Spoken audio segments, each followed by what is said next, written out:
So once we've designed our front page, it's time to design our content or project pages. And they might look something like this.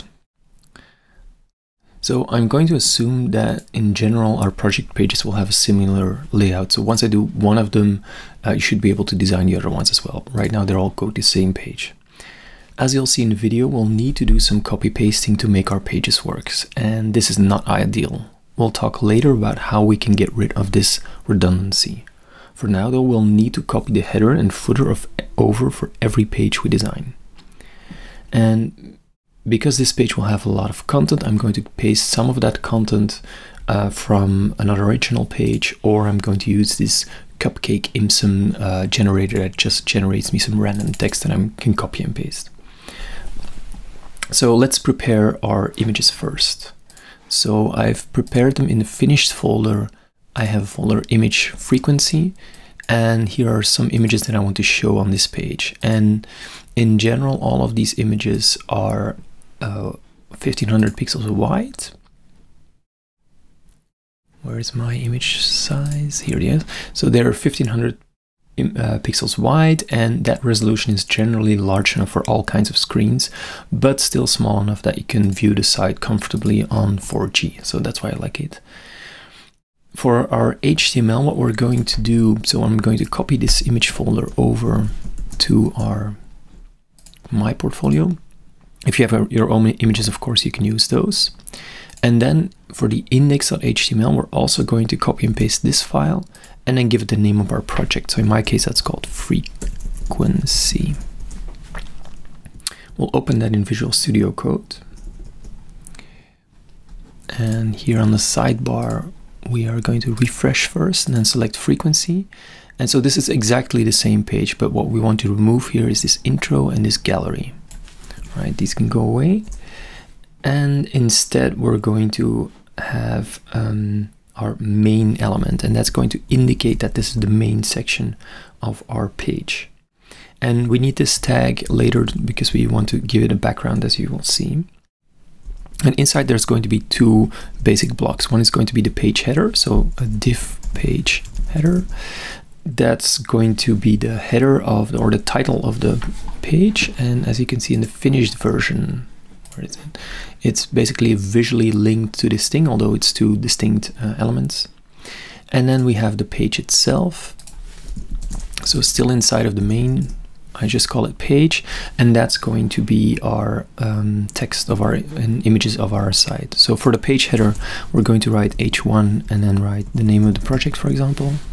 And for the page itself, we're just going to write one paragraph of cupcake IMSM. There we go.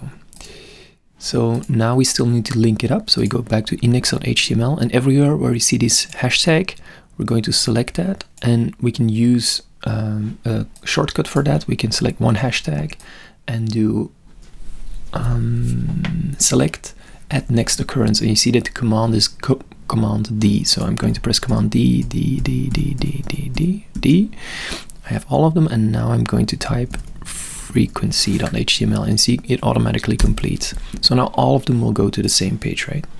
So if we go look at our site, this is our index. If we now click on an element, it goes to this page, right? That's what we want. So let's do our page header in this video. And so to style this, an important thing is that we're not going to create a separate CSS document to style this project page. In fact, it's a bad idea to create a separate CSS document for every HTML page. It's because the style of the whole site is generally consistent, right? Therefore, what we need is actually we're going to append the styles for this page to our existing style sheet, our style.css. So let's open that up. I'll put them side by side so you can see it a bit better. Hide the sidebar, which you can do just by clicking on it. And then here I'm going to scroll down, and I'm going to start by styling the page header.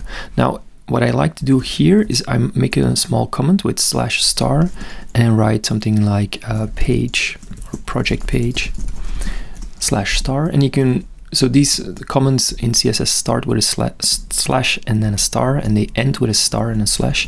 So you can go fancy like this to make your own little lines or something to indicate that this is a visual block. Again, the browser will ignore this. This is just for us. So we're going to write page header, not project header. And we're going to add a little bit of background color here. And as I said before, it's going to be the same background than the header. So 012, you can see that it's the same. And then we're going to add some padding here, 20 pixels. And we're going to use text align center. So we could align it with Flexbox as well, but for small things like this, we can probably get away with text align center. And then the color is fine. So that's it for our header. In the next video, we're going to add some content to the page and then add the images as well.